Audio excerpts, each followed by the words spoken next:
have for so long been educated and conditioned to be, seekers and finders. And somehow, I've been on this path for a long time, and I've been looking for this, I've been looking for this. And then finally, found, thank you. See? But then there's, from this place of looking, all of that, the sense of the eureka is also seen. And yes, thank you, it's so good, I've finally got it, is also seen. From the place that cannot divide. It's neither a giver nor a receiver. And so for a while we must just keep confirming this. It just gets confirmed because it is natural that what you may call the ego or the identity wants to celebrate, it feels relief and so on. You see? But gradually now it will thin away. It doesn't just pop like a balloon being pinned or something. It may still continue somehow. You see? It's like the ego is fired, but it keeps showing up for work. You see? And next morning he's back at the desk. So, but I fired you, no? No, you were thinking about it. But, I'm on time, everything. So we have to get used to him a bit, keep coming and going. And in some way, this subtle tension, we should not mind this, in fact. Because to mind it too much brings you back into passion. It brings back something that can be disappointed, which is not the consciousness, the pure consciousness, you see.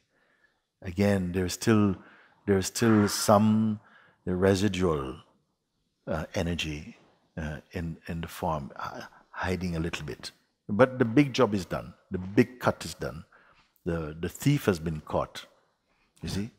But still, he's going to keep trying and defending and a little bit like this. And it takes a little time to just gradually just... Because once you have found where he's drawing his power from, just the very exposing of that, you see, is already cutting the juice to that. It will live, just like if you have a fan, you turn it off, it will still keep spinning for a while. But the juice is cut. You see? If you're cooking some dal or something, or boiling some milk, no? And you have to be watching. But if you turn it off, you still bloop, bloop, bloop, bloop, bloop, bloop, bloop, but you can go out and have a coffee, it's okay. It's not going to boil over now because the juice is cut. And in the same way, this thing is going to keep playing to see, listen, showing, see if you want a bit of business. A bit of business today. And somehow your remembrance is bright, So, you again? Oh, yeah. Or you simply turn away. And gradually, it cannot live without interest from you, identity, which came because you were distracted from your state. You see? And I see a place for it. Because sometimes we feel, aha, been there, done it now. Now we can cruise. Everything is fine. The rest of my life I'll live in a hammock. Very good. But there's always some tension that will stay there, that will keep exercising your spiritual muscle for discerning, to keep checking a little bit. It can there. Also with my master, somebody once asked him, Papaji, you often talk about vigilance, but for you, in your case, do you have to be vigilant? You see? And he said, to my very last breath, oh my God, all this work to do. It's not work, it's not work. It's a quiet,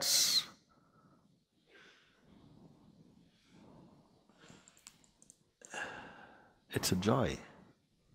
This vigilance is a joy. The mind says the work, keep on doing it. No, it's not a sweaty work. It's a joy. Just every morning you brush your teeth in the morning and evening or whatever.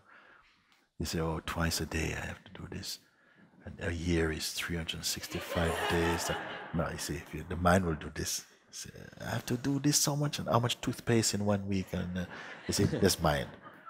So simply, as is needed, the inquiry, actually, it will come automatically. And how the inquiry happens is like a bodyguard to the beingness. It spontaneously comes, you see. And it is so wise, in a way, the spirit, no? And that even if it can listen to lots of things, can be in the energy of lots of things speaking and moving, and it's not disturbed by it. Some voices saying, I did, and I want, I, and it can laugh along with it. But at some point, he will stop and say, oh, wait a second. What do you mean by I now? You see? It's not like a policeman looking for something when you say, I, what I? No, it's not busy like that. It's completely relaxed in life. So it's not a person, you see. It is just a vibration. It's coming spontaneously like that. And in the same way, it knows the kind of thoughts to zoom in on. It catches them now. In the beginning, when we first start to inquire, you're discovering the power of inquiry. For a while, we experience a kind of paranoid inquiry. Like every single thing. Well, who did this? No? Who's hungry? Who's hungry? Who's hungry? Relax a little bit, yeah. Who's to relax? Who's to relax? And then so gradually something just, oh gosh. Otherwise you burn yourself out. So what kind of job have you introduced me to? And gradually, rather than catching fish one by one, you throw a net over the whole thing. And you can say, you see, for whom is all of this? No. See? And quickly, it is all seen, see. So don't mind that somehow the mind comes up and says, yeah, you know, like this. It's not a big deal. Let him have his moment. This psychological mind identity is on a countdown now. But you don't have to count. You stay in this.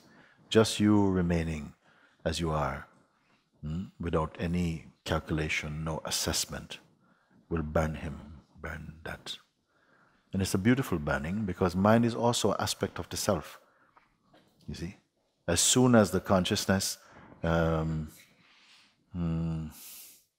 somehow descended into a state of personhood, it's like mind descended with it also, to accompany what you may call this kind of soul entity, to play the part of friend and foe.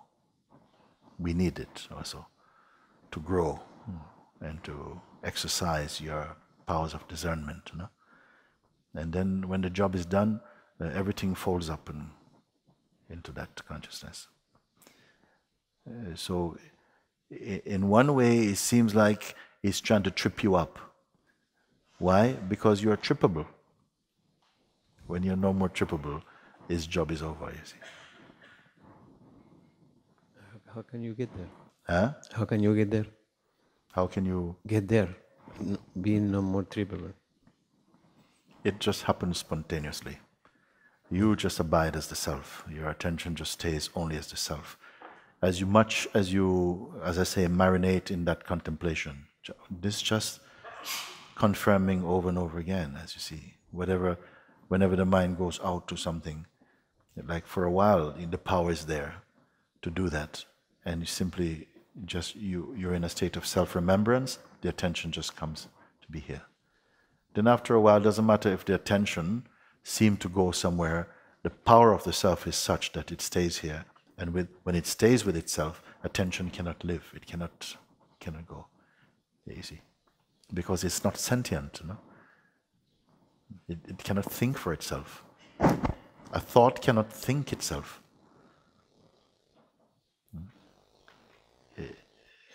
It must play for something that engages with it. And that is the idea we have of who we are. And the whole thing creates this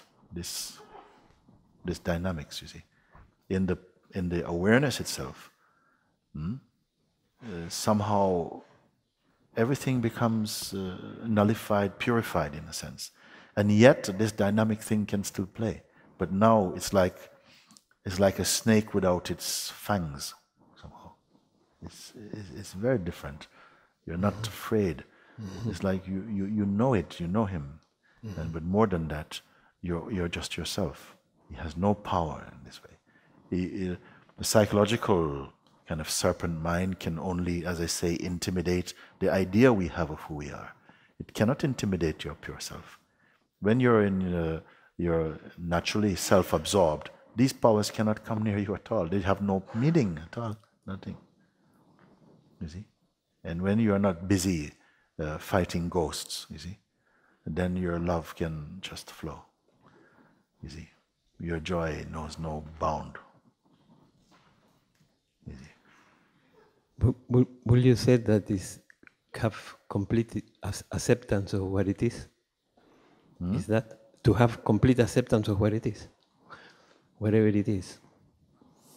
Complete, full-hearted acceptance, not because you have to accept, but because this is what it is, it doesn't touch you. Whatever is needed, it grows out of itself. Thank you. Whatever is needed is not coming from elsewhere.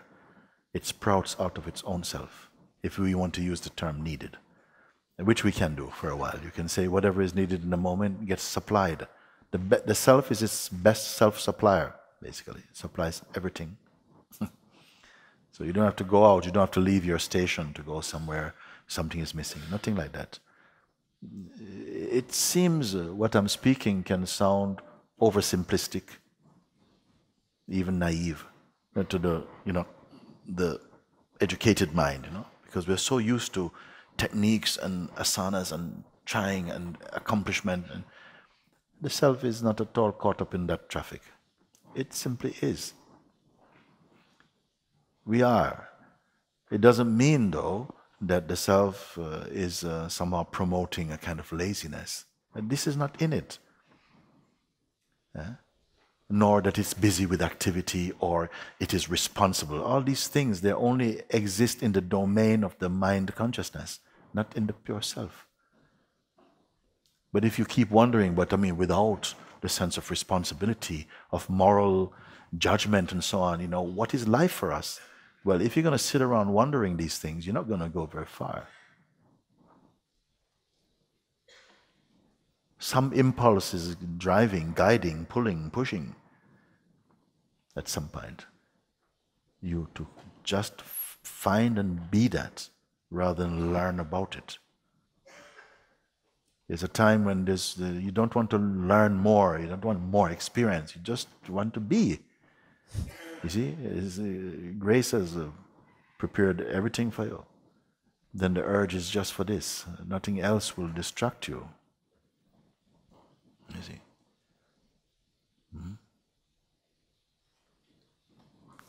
Thank you so much. Thank you.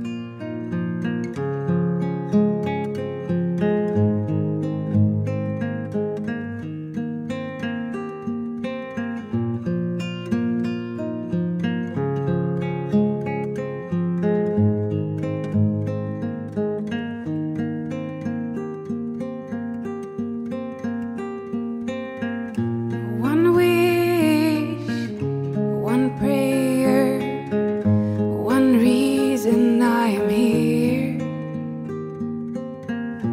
One focus, one desire, the only purpose of my life. It is for you, it is for you.